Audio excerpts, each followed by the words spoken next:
Grandpa stole his first buggy in 1892. I met your grandma pig slopping in 46. Oh, every Christmas we'd visit my Uncle Fred in prison.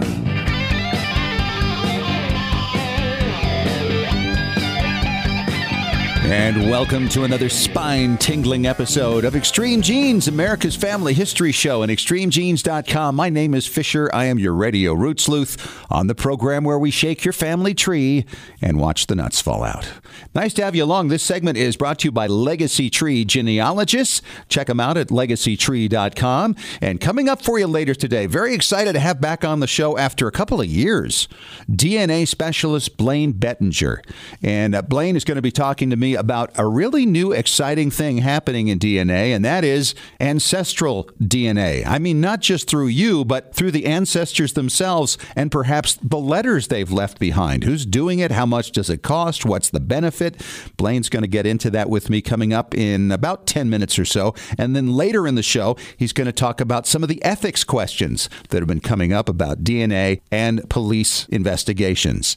Hey, don't forget, by the way, to sign up for our weekly Genie newsletter. Yeah, it's a growing community. We'd love to have you as part of it. It's absolutely free. And no, we don't share your email address with anybody. All you have to do is go to extremegenes.com, fill in the little box, and you get it for free. It includes links to previous shows, current shows, a weekly blog from me, and links to stories any genie would be interested in checking out. Right now, let's head out to Boston and check in with my good friend David Allen Lambert. He is the chief genealogist of the New England Historic Genealogical Society and AmericanAncestors.org. How are you, David? I'm doing well. In fact, we just put up the Christmas tree, and it gave me a new idea. How about the genealogy of your family Christmas tree? What? Not the tree itself, because, Okay. you know, of course, we don't always have the same tree, the ornaments. So my wife has a great memory. She'll pick up an ornament and say, you know, Aunt Jessie gave us this when we had our 5th wedding anniversary. And some of them I know, like my sister had a plastic white and black snowman that she's had since childhood, and a red bell that she always is the one that hangs them up. But some of the glass ornaments that were from my mother's childhood in the Great Depression, photographing them, telling the story, and putting it in your genealogy. I'm going to blog about that this week on the pastfinder.wordpress.com about how we should cherish these family heirlooms. That way the next generation knows the significance. Yeah, absolutely. And, you know, here's the thing. Things get lost. Things get broken. Things get thrown away. And if you've got pictures of them and a little explanation of what they are, yeah, that could last a lot longer than the items themselves. Yeah, I know one of the ornaments broke a few years ago, and I was heartbroken. And some of these glass ornaments, you just can't glue them back together again. Boy, you've got some old stuff there, buddy. I do. Well, I'll tell you, let's start our Family History on News with a great story about DNA. This is on extremegenes.com, so you can get the whole story. Sigrid Johnson, an African-American, did a DNA test, and it said she wasn't black. And this really opens up that whole can of worms about, you know, how accurate are ethnicity tests and how they vary from company to company. Yeah, that's true. And if you average them, you might get a better number than what you were looking for if it's that significant to you. But when you consider how many people actually take their tests specifically for the ethnicity, it is a little troubling. And really, this has to do with the base populations our DNA is compared to and how those numbers come up. But I believe she went and tested elsewhere and found some of the African-American roots she was expecting. But can you imagine the shock? It really is a bit of a shock, especially if it's changing the whole dynamic of what you think your ethnicity is. And again, testing with another company is going to often reveal percentages different, or you might even get ethnicity that you didn't even think you had. I shouldn't say let the buyer beware, but let the buyer multitest. Yeah. Next up, I want to talk about photography and how we're using facial recognition software to identify people from the pictures in the past. In fact, there's a great story on extremegenes.com and talking about how facial recognition is being used for Civil War photographs. So you have one photograph that's not identified, you use a facial recognition, bingo, matches up with one that might be. And this is perfect for family historians because how many pictures do we have that, well, grandma didn't write on who it is, but maybe your third cousin has a picture of the same person, and if they all scan them together, you can maybe find ones that have names or stories connected to them. Yeah, absolutely. And you think about this, it doesn't necessarily have to be another Civil War era picture. It could be from later in life. And then you use the facial recognition and tie it together, and you could come up with an amazing find. It's true, and it's funny because sometimes you look at the faces of your ancestors as children. Like I have one of my wife's great-great-grandfather taken in about 1860 with his St. Bernard, and I look at it and say, wow, that looks just like her sister when she was a little kid. Like obviously a boy versus a girl, but the face, and you might be able to pick up family facial characteristics, or a broad nose, or a Romanesque nose, or something that runs a trait in your family. So it's really exciting stuff. Well, I'm just hoping that this will actually apply to far more than Civil War photographs, but there's a lot of optimism that this is going to break open a lot of identities in tons of unmarked Civil War era pictures. That would be great. I'll scan up the ones that I have and see if they can put names of the faces. Right. Sometimes DNA has been a way to reconnect families, but would they ever think a toy monkey would actually reconnect families? This is a story that actually happened for Gert Berliner, who is a survivor of the Holocaust, who had a toy monkey that he donated recently to a museum. Now, in this museum was his last name. Somebody visiting saw the toy monkey and realized that this is their own surname, and turns out they're cousins. Wow. And he didn't know he had any family left. Just shipped out of the area when trouble began with the Nazis. He wound up safely getting through it. His family did not, and he thought there was no one left, but found out that other children got out as well, and so that's how they reconnected through the toy monkey. I love when I hear these reconnecting stories, maybe through DNA or, in this case, a toy monkey. This week's Blogger Spotlight shines on Claire Santry and her great blog called IrishGenealogyNews.com, and that's an up-to-date blog on what's going on in Irish genealogy and local history, and I think you'll find it entertaining as she brings us all the latest news in the genealogical world from Ireland. I do want to add that if you're not a member of American Ancestors and you're looking for a great holiday gift, you can use the checkout code EXTREME and save $20 on a membership at AmericanAncestors.org. All right, David, thank you so much. We'll talk to you again next week. And coming up next, we're going to talk to DNA specialist Blaine Bettinger. We're going to be talking about saliva left by your ancestors and what you can do with it. How much will it cost and what will be the benefit? He's got the answers on the way in 3 minutes on Extreme Genes, America's Family History Show.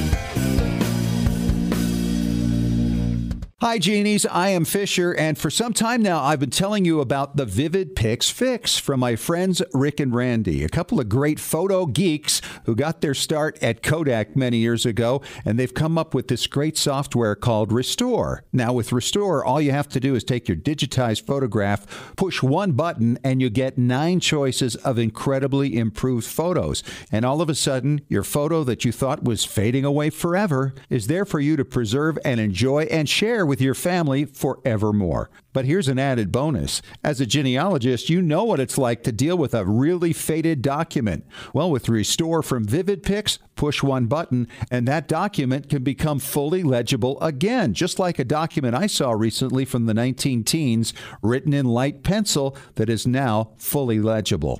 Test it out for yourself for free. Take the Vivid Pics Fix with Restore software by going to extremegenes.com and clicking on the link. Did you know that Family Search Family Tree is available through a powerful new mobile app experience? That's right. Now you can view, edit, and even add information to ancestors in your family tree whenever and wherever you are. You no longer need to wait to get home or make a date with your computer to view or update your family tree. You can add details to your tree when visiting with family or when capturing details from a trip to the cemetery. You can share new family history discoveries from classroom settings. You can even make the most of your time when waiting for doctor appointments or car repairs. Get started today by downloading the free Family Search Family Tree app to your Apple or Android device. Visit familysearch.org/tree app to get the Family Tree app for free. Exploring and expanding your family tree has never been more convenient. Visit familysearch.org/tree app to download the Family Search Family Tree mobile app today. Legacy Tree Genealogist is a proud sponsor of Extreme Genes. Based in Salt Lake City, Utah, near the world's largest family history library, we've worked with genealogists all over the globe since 2004 to track down records, find your ancestors, and the stories that bring your legacy to life. We also analyze DNA test results, help you join lineage societies, and find missing cousins. Legacy Tree is the recommended research partner of MyHeritage.com and is the world's highest client-rated genealogy firm. Call us toll-free at 1-800-818-1476 or register online to get a free estimate. Right now, you can save up to $100 on professional genealogy research. But hurry, this offer expires at the end of the month. Even experienced researchers can benefit from our proven and experienced staff of specialists who can bring new approaches to old problems. Learn from our free genealogy tips on our blog at legacytree.com/blog. Legacy Tree Genealogist. We do the research. You enjoy the discoveries.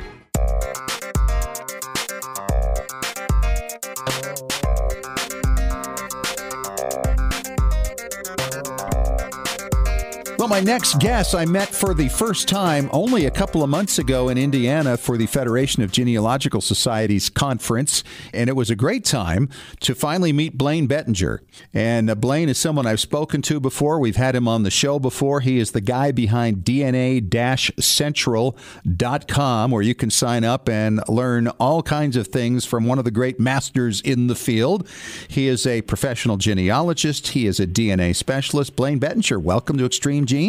Thank you very much for having me. You know, there's a lot of things going on right now that are a little bit different, that are kind of exciting. And I know that you've been working on one of these right now, the artifacts testing that's happening in different areas. Didn't you just send off an envelope somewhere? I did. So I now have, and let me tell you, it's such a great time to be a genealogist. Yes. But I just sent off a couple of envelopes to a company in Australia called To the Letter DNA. And they are offering artifact testing. They're really focusing on envelopes right now. And I sent off a couple of samples, one that was an envelope in my collection and another that was written by my adopted mystery great-grandmother. And so I'm hoping to get DNA extracted from those and learn a great deal. Isn't that interesting? You know, I did this recently myself. I tried with a different company on a letter I have with the envelope written by Thomas Edison. And there are pieces of the flap on the back, not the flap itself, but where the flap would have touched. They're hoping there would be enough DNA on there, but it did not come in, unfortunately. The letter was from 1885. Wouldn't that have been fun to have a profile of Thomas Edison's DNA? That didn't happen, but I do have one from my great-grandfather in 1912, and I've been thinking about this. So when you get this result in, let's just say it does come in, what do you think are the ultimate benefits of having a DNA profile of a great-grandparent? Well, certainly, we often talk about how testing the oldest generation is important because they have more DNA from your ancestors typically than you do. Yep. And so by testing my great-grandmother, I'm going back 2 generations further than I currently have. I've tested my parents, but I was not able to test any of my grandparents. Having a great-grandmother should very much help me on that particular line, and considering that it is almost completely a complete brick wall, then hopefully it will give me some new clues that I didn't have before. And even if this was a line that was well established, we are always trying to add new evidence to our genealogical conclusions. Sure. And so if I can test someone in that line and add that DNA evidence, why not go ahead and do that? My question for you is, would you not need maybe somebody else at some point to submit an envelope of somebody close to that person to come up with a result that would really help you establish evidence that might be worth the money here? Because I know it is a little bit pricey. Well, what I expect to happen, and again, this is a case-by-case basis, sure, of course. In my particular example, what I expect to happen is that she will have matches that are going to be closer than they are to me. And not only that, she'll have additional matches that none of her descendants have. And so by using those, I hope to get more clues that I can add to the overall body of evidence. Well, I guess you're right as I think about it, because if she is a 50% to someone else as a sibling or a child or as a parent, then the potential to match closer to one of your living descendants is there, isn't it? That's absolutely correct. And you know, another thing that people often worry about with this type of artifact testing is that, well, how do we know that it's going to be my great-grandmother's DNA? And it's definitely a valid concern because we know that oftentimes especially maybe an older person might ask a relative to lick the envelope or bring it to the post office and the postmaster will lick the envelope. But in my case, having tested myself, it will be immediately obvious how much DNA she shares with me and whether or not it's a great-grandparent or whether this DNA profile that I now have is from some mystery person.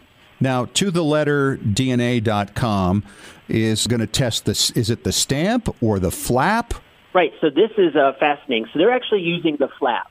So what I did is, rather than send in the whole envelope, I cut out the flap, trying not to contaminate it any more than it is contaminated, and I just used that flap. Now, that's nice because I can keep the entirety of the rest of the envelope. Of course, I can keep the letter, but I can also keep the addressed part of the envelope. That isn't to say it wasn't physically painful for me to cut up this family artifact. But, I know what you're saying. I did the same thing. I was like, okay, I can't touch this. I wore plastic gloves, to make sure, like you say. And that is a quick question. I don't want to interrupt your train of thought here, but how much risk of contamination is there as we handle an envelope from somebody who may be as far back as 3 generations? There's a ton of risk for contamination. Just think about how many people have potentially, it went through the mail for crying out loud, right? And who knows, what's in the mail system. So you might get the mailman's actual DNA, right? That's right. But the benefit of a flap in particular is that, especially if it's sealed, then the hope is within that sealed area, there's lower risk of contamination because, frankly, it's been sealed. And so and the same for a stamp. Hopefully, because it's been sealed, it lowers that risk of contamination. Well, that makes sense. And, in my case, I was looking at the envelope that I have. It's in my great-grandfather's handwriting. So I'm thinking, okay, he wrote the letter. He wrote the envelope. He must have sealed it. And like you say, the flap on the back should protect his DNA from real contamination that might be on the outside. So do they somehow pry it apart? How do they get inside there without getting involved with the DNA that might be on the outside of the flap, the contamination? Yeah, so getting back to your previous point just now, I wanted to point out that I recently shared a blog post about my experience today. I don't have results yet. It's still processing. Sure. But interestingly, I just thought of this as you were speaking. I went back and looked at the picture.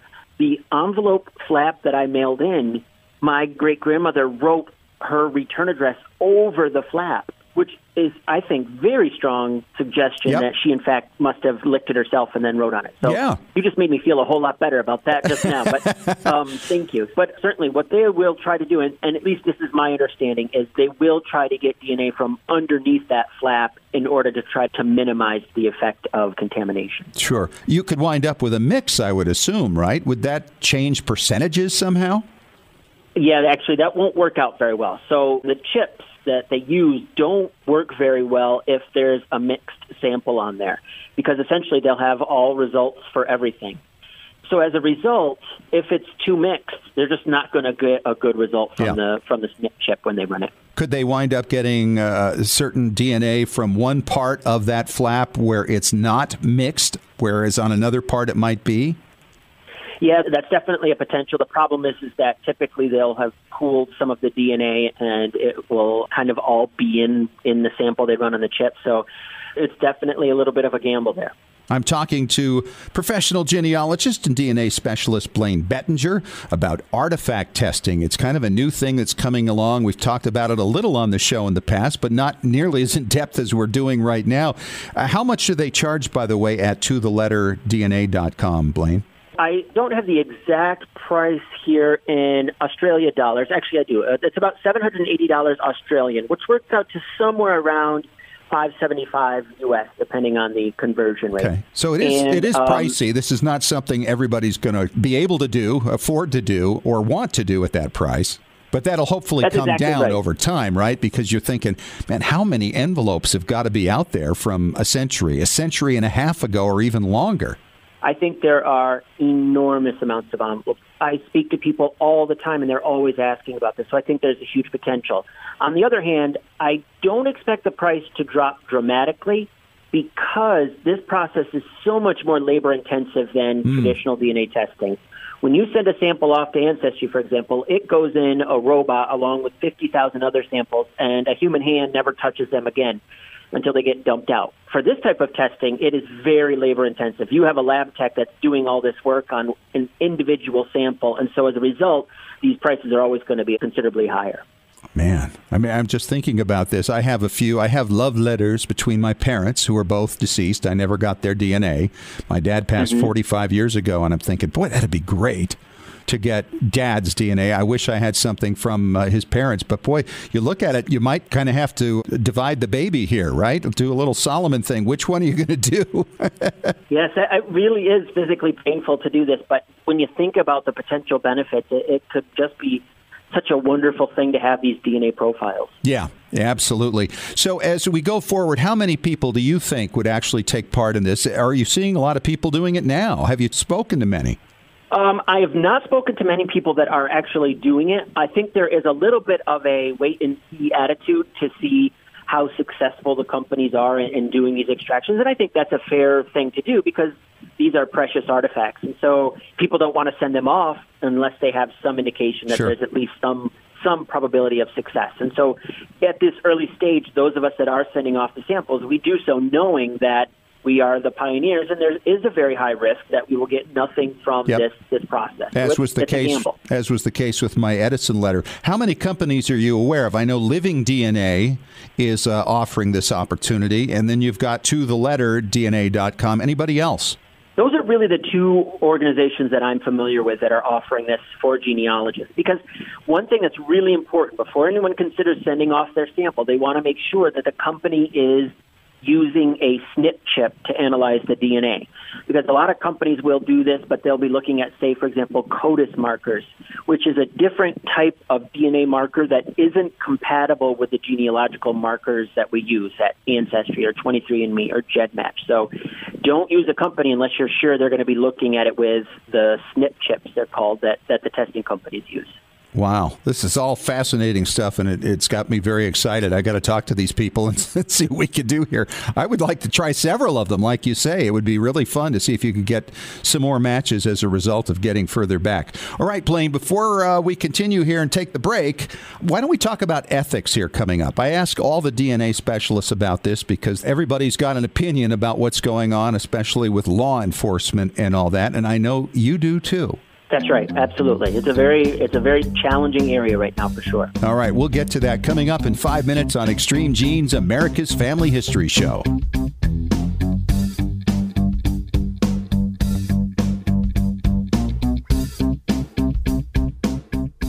Looking for an easy way to show off your family history and share it with your family? Family Chartmasters offers beautiful custom pedigree art pieces and inexpensive family reunion draft charts in any design or size that fits your needs. With a free consultation at FamilyChartmasters.com, you can get started creating a new family masterpiece. Family Chartmasters has over 11 years of experience in creating and printing family charts. They can print any style genealogy chart from any genealogy file and can create exactly what you're looking for. You'll work with a specialized and talented consultant whose goal is to make you happy. Decorative charts make fantastic gifts for all occasions. And with Family Chartmasters' option of ordering duplicate charts at half price along with your original purchase at full price, you can afford to give a family heirloom to each member of your family.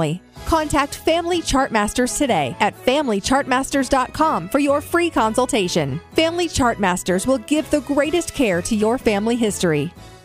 Have proven that youth who know even a little bit about their family history perform better academically and have a greater sense of personal confidence and stability. Genealogy is its own incredible superpower that arms our children with super strength. But how do you get your child or grandchild interested in studying their family history? That kind of stuff is just for grandmas, right? Not anymore. ZapTheGrandmaGap.com leaps the generation gap in a single bound. Author Janet Havorka provides you with useful and timely advice on helping the young people in your life become engaged in their own family history. Janet has an entire collection of books to inspire the young and the young at heart in fun, interactive ways. She also offers creative tips and advice on her blog and in her free weekly newsletter. Stop by ZapTheGrandmaGap.com today to sign up for Janet's free email newsletter with 52 weeks of easy tips, free downloads, and order your set of resource books and workbooks.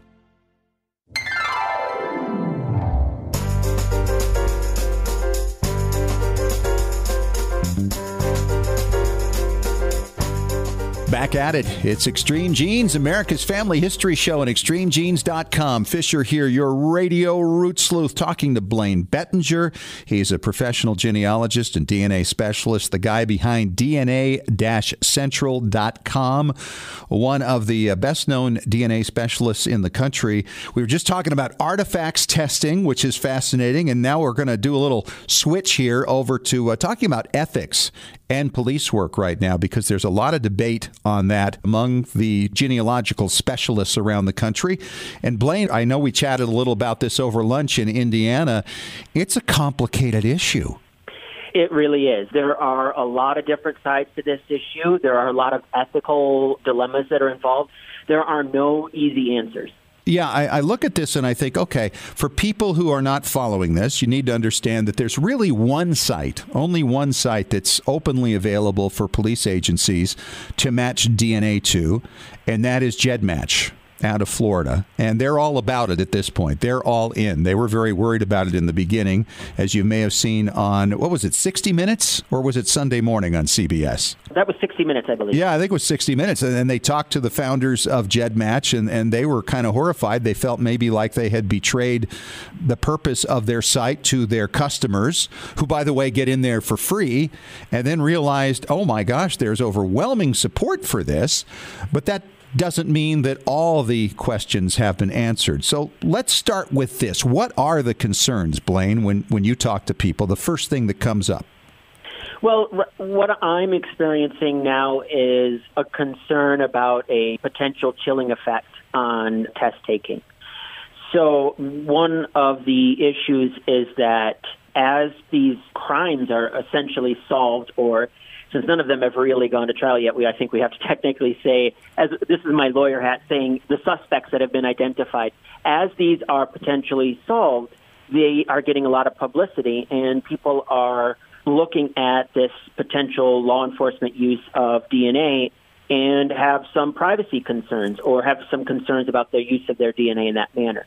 Now, again, as you point out, it's really only one database that is, and it's a third-party tool that's enabling this type of law enforcement use. Yeah. And so technically, people really shouldn't be concerned about testing their DNA at companies like Ancestral or 23andMe or Family Tree DNA for law enforcement use, because these databases, they don't really make it easy for that type of use, and in fact, many of their terms and conditions specifically prohibit that type of use. And so still, again, I am getting more and more comments about people saying that their family members are refusing to test as a result of the recent news coverage than I've ever received before. And so some of us are concerned that there may be a chilling effect inadvertently as a result of this use. Well, I would have thought the chilling effect, if it was going to come, was going to be specifically with GEDmatch. They're the ones who say, hey, this is open for anything. It's in their terms of service. And they made sure after the Golden State Killer case came out that they let everybody know, hey, this is being used for this purpose. And I guess they had a net gain as a result of all the publicity surrounding that. So I hope that's a good sign, right?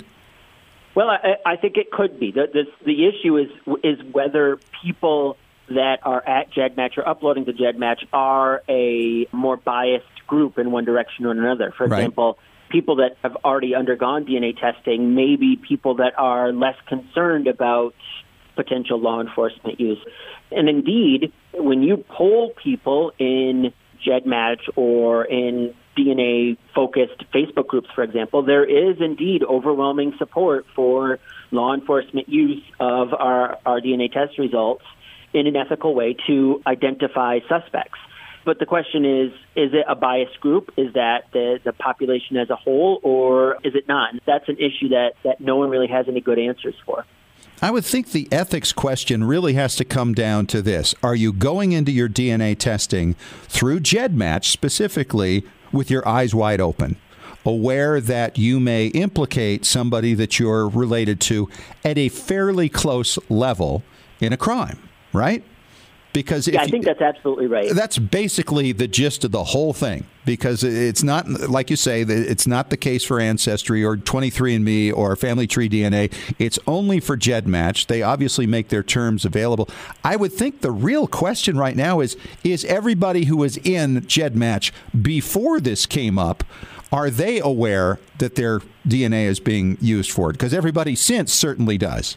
Right. So anyone since then, since the terms and conditions changed, obviously they have to review those and accept those terms and conditions. And it's spelled out that what uses that could include, and that definitely includes law enforcement use. That's very explicit in there. And that it is an ongoing question about whether or not people that were in the database beforehand and then uploaded their DNA there before that was made explicit, whether they have sufficient informed consent. Now, the terms and conditions did imply that there were potentially uses other than, say, traditional genealogical research that the DNA could be used for, but it did not spell out explicit uses such as law enforcement. So that is an ongoing question about whether or not those individuals have given their informed consent.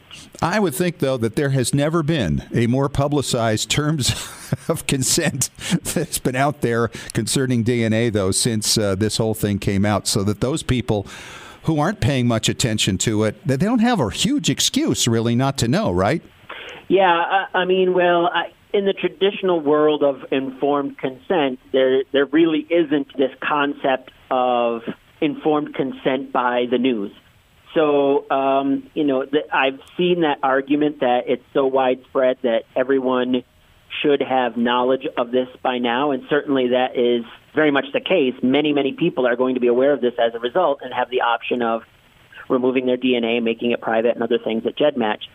The question is, does adequate news coverage equate to informed consent? And I think many people that deal with informed consent would say that's probably not the case. From a legal standpoint?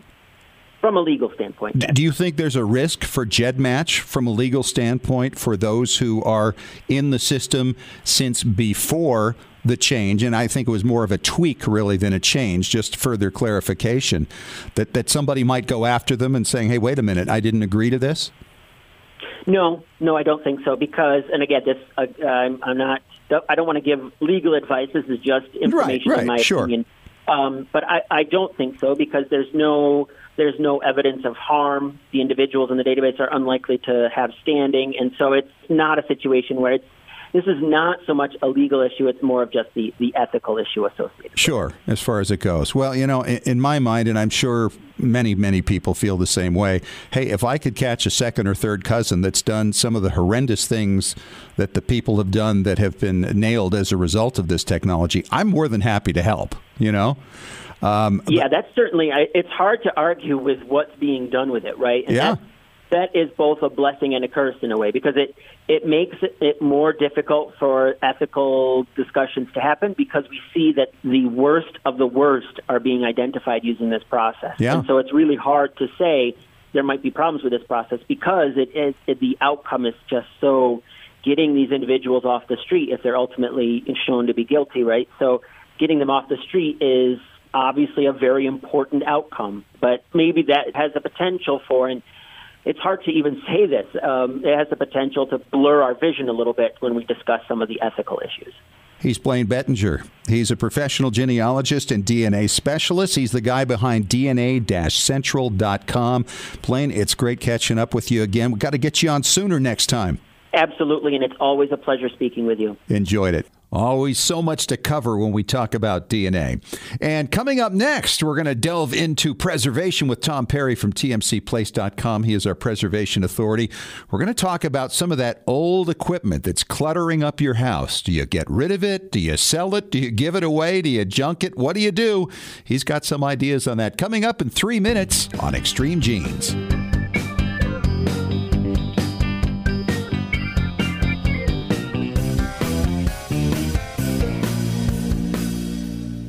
Legacy Tree Genealogist is a proud sponsor of Extreme Genes. Based in Salt Lake City, Utah, near the world's largest family history library, we've worked with genealogists all over the globe since 2004 to track down records, find your ancestors, and the stories that bring your legacy to life. We also analyze DNA test results, help you join lineage societies, and find missing cousins. Legacy Tree is the recommended research partner of MyHeritage.com and is the world's highest client-rated genealogy firm. Call us toll-free at 1-800-818-1476 or register online to get a free estimate. Right now, you can save up to $100 on professional genealogy research. But hurry, this offer expires at the end of the month. Even experienced researchers can benefit from our proven and experienced staff of specialists who can bring new approaches to old problems. Learn from our free genealogy tips on our blog at legacytree.com/blog. Legacy Tree Genealogists. We do the research. You enjoy the discoveries.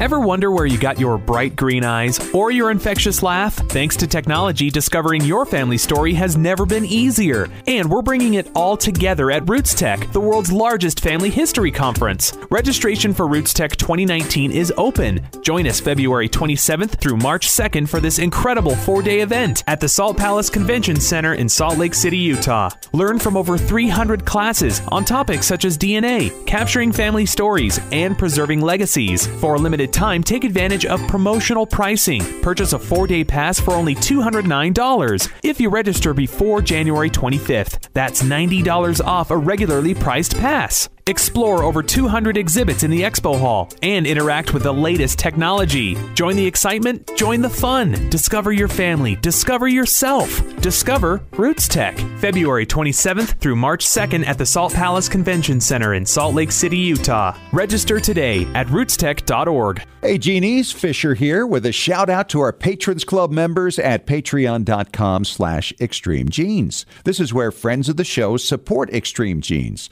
for as little as $1 a month, all the way up to the cost of a very nice burger each month. I mean, a really juicy one. You can support the show and enjoy various special Patrons Club member benefits, such as acknowledgement on extremegenes.com, special bonus podcasts from expert guests like Maureen Taylor, the photo detective, CeCe Moore, your genetic genealogist, great storytellers and experts on record sets from all over the world. We even offer expert advice on specific questions challenging your research. So go to patreon.com/extremegenes and get signed up. We love sharing your genealogical journey with you on our Extreme Genes Patrons Club. After all, what would you rather have? Inspiring and informative content or another greasy burger? The choice is yours. And thanks for supporting Extreme Genes.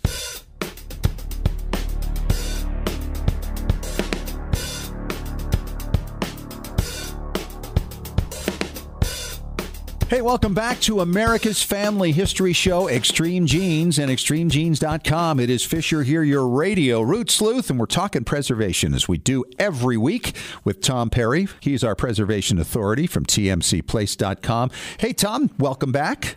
Holidays are getting close. We've got a lot of things going on. Boy, you sure do. And I got a question for you. You know, I've been doing a lot of purging lately in anticipation that in a few years we're going to downsize our house, and we don't want to be dealing with it all at once. And so in the process of that, I discovered something I didn't even know I had, which is an old film projector and film projector screen. Well, what am I going to do with that? Because I've had Tom digitize all my stuff, so I don't really need that anymore. Is there any reason that I should keep that? In your case, no. What you have to really remember is a lot of times heads get out of alignment. That's the part of the camcorder or the tape recorder, whatever, that actually records onto your tape or your film or whatever you're doing. And what these heads do, sometimes it's not perfectly aligned. So what you need to do is make sure that all your stuff gets transferred before you start getting rid of your equipment, whether you're going to sell it or donate it to a local transfer area in your neighborhood. You need to make sure it's all done, because we have people sometimes bring in a tape to us, and most are fine. Then we get to one that just will not play. And what happened is they had dropped their camcorder, and so it got recorded a little bit out of alignment. And so when it's on our machine, which is perfectly aligned, it won't play. So basically we tell them, hey, do you have your old camcorder or your old tape recorder, whatever this was recorded on? And if they do, they can bring it in. And generally the heads will still be locked to where they were, which is out of alignment. So we can tie their equipment into our equipment and go and make a perfect transfer for them. Wow, that's great. You know, because I also have a reel-to-reel tape machine, and this was great 15, 20 years ago when I would pull out some old reel-to-reels and be able to find out what's on some of these tapes, because it's not always one thing. It might be a series of different things and different people in different eras. And so it's a struggle for me to get rid of these things. But as you point out, you really don't need them once these things are digitized. And you've digitized all of my reel-to-reel tapes. So maybe it's time for me to give it somewhere or to sell it or something. But, I mean, as far as money goes, there's really nothing in these things anymore, is there? No, we have a lot of people come in and say, hey, I've got this old tape recorder. I'll let you record all my tapes for me, and I'll give you the machine as payment.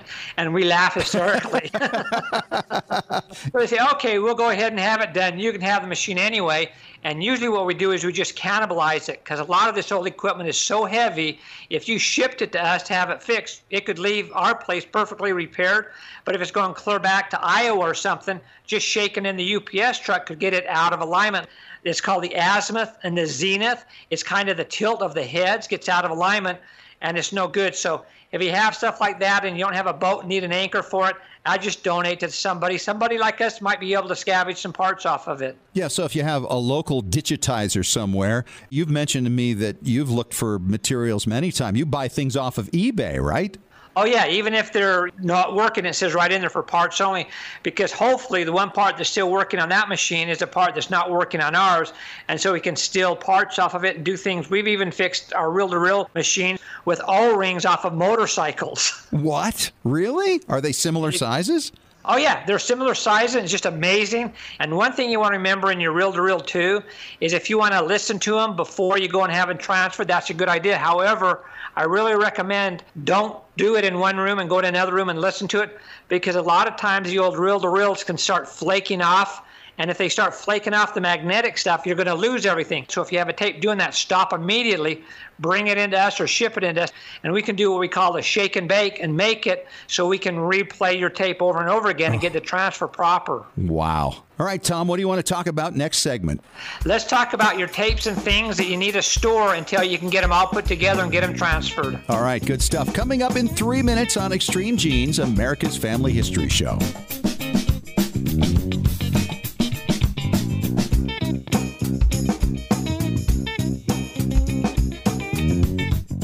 Looking for an easy way to show off your family history and share it with your family? Family Chartmasters offers beautiful custom pedigree art pieces and inexpensive family reunion draft charts in any design or size that fits your needs. With a free consultation at FamilyChartmasters.com, you can get started creating a new family masterpiece. Family Chartmasters has over 11 years of experience in creating and printing family charts. They can print any style of genealogy chart from any genealogy file and can create exactly what you're looking for. You'll work with a specialized and talented consultant whose goal is to make you happy. Decorative charts make fantastic gifts for all occasions. And with Family Chartmasters' option of ordering duplicate charts at half price along with your original purchase at full price, you can afford to give a family heirloom to each member of your family. Contact Family Chartmasters today at FamilyChartmasters.com for your free consultation. Family Chartmasters will give the greatest care to your family history. When was the last time you heard your grandmother's voice or saw your family enjoying life back in the 1950s or 60s? If the reason is you haven't known what to do with your old recordings, videos, and films, here's your answer. The Multimedia Center in Salt Lake City. We brought in a video project to the Multimedia Center, and overnight they duplicated it to DVD so we could meet our deadline. The Multimedia Center, 2870 East, 3300 South, Salt Lake City. Open Monday through Friday, 10 to 6. Call 801-483-1717 or go to transferduplication.com. Genies, it's Fisher with exciting news. The Weekly Genie, the official newsletter of Extreme Genes, is here. It's your Monday morning briefing on what's happening in the world of genealogy and family history and on Extreme Genes. Get all the details of jaw-dropping stories of discovery and keep up with the latest techniques in family history research. Get to know more about your favorite Extreme Genes personalities, and it's free. Sign up for the Weekly Genie now at extremegenes.com or the Extreme Genes Facebook page. And when you do, you'll receive David Allen Lambert's Top 10 Tips for Beginning Genealogists from the Chief Genealogist of the New England Historic Genealogical Society. Sign up today for the Weekly Genie.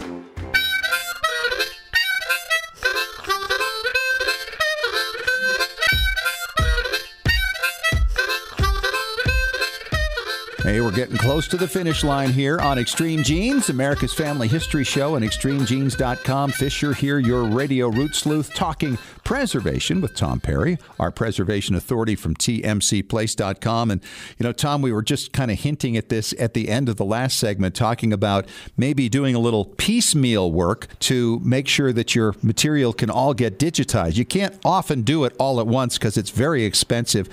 What's the best way to stage this so that you can get your most important things done first and also keep them on some kind of schedule? Right. And as we're getting closer to Christmas and Hanukkah and the different holidays, you want to get stuff, whether it's sent in to us or to your local transfer place, ASAP, because a lot of people are actually getting full right now and they're not going to be able to do a lot of stuff. So I always recommend anything that has a die in it, like slides and film, you want to give those number one priority because those are going to fade the quickest. Your next priority would be videotapes, like if you have VHS tape or if you have the old commercial U-matic tapes or any of these kind of things, then you want to do those. Then after that, you want to go to your audio cassettes because they're the most stable of anything. And the most important thing to do is if you are going to store them in a clean, dry place, preferably in Ziploc bags. If you're in a high humidity area, you want to get some uncooked long grain rice, wrap it in some cheesecloth and tie it with a string and put it in the Ziploc bag with your tapes so that it can absorb the moisture instead of your tapes absorbing the moisture, and keep them away from heating ducts, keep them away from exterior walls, keep them in a cool, dry place the best you can, but not a high humidity place, so not in a food cellar, in a place that has a lot of humidity. We've talked in the past a lot about bugs getting into materials. Usually, though, that has to do with prints, like photographs, right? Do we ever see that coming into play with audio? Sometimes it can get into that also, and the thing is with film, a lot of times you get these little teeny worms that actually eat the emulsion. So you see these little, it looks almost like scratches across your film. There are these little worms. That's why I recommend the Ziploc bags, and that's why I recommend the long grain rice, so you don't have mice and things getting into it. I've heard some people just go get a bag of rice, pour it into cheesecloth, and just leave it in a box. You got to realize if it's just in a cardboard box, mice might chew through it, might not eat the stuff inside. But now there's a hole where worms and mites and different things like that can get into it and can chew on your film. There's so many ways to destroy your stuff here. It's kind of frightening, and that's why we touch on it quite often on all these key points. All right, Tom, so if I had a bunch of stuff, I'm thinking I would want to prioritize those things that are most important, and part of that would be knowing what's on some of these things, right? Not all of them are labeled. What percentage of stuff that comes into your shop is labeled? I would say probably about 70%. Somebody's written something on the case. But so we have options too. If somebody has all this film they found in Aunt Martha's garage and has no idea what it is, we and a lot of places out there have little machines that you can rent for the day or for the week or whatever, but they're not projectors like you were talking about in the first segment. They're little hand crank machines, so you don't have old brittle film that's going to go through a projector and it's going to shatter your film. This way you can just hand feed it and there won't be any damage to your film. Because if it's old and brittle, it will shatter going through a machine. So that's why we recondition all the film before we ever start the transfer. So this is how you can go through and determine what's on that film so you can determine what you want to transfer? Because it is a pricey thing. Oh, absolutely. Same thing with VHS tapes. If you don't have your own VCR, come into our place, or most of the places out there will have a sit-down area where you can watch your VHS tapes and listen to your audio cassettes. And as I said earlier, make sure as you're doing this, pay attention to what's going on and actually look at the tape as it's going around. And if you start seeing dust and things coming off your tape, you need to stop immediately and go through a restoration process to stop any more of that magnetic particles falling off your tapes. All right, Tom, you're saving a lot of people a lot of grief, and we appreciate it. We'll talk to you again next week. Thanks, bud. My pleasure. Hey, that's our show for this week. Thanks once again for joining us. Of course, keep up with us on ExtremeGenes.com and through our Facebook page and through our weekly Genie newsletter. You can sign up for that. It's absolutely free at ExtremeGenes.com. Talk to you next week. And remember, as far as everyone knows, we're a nice, normal family.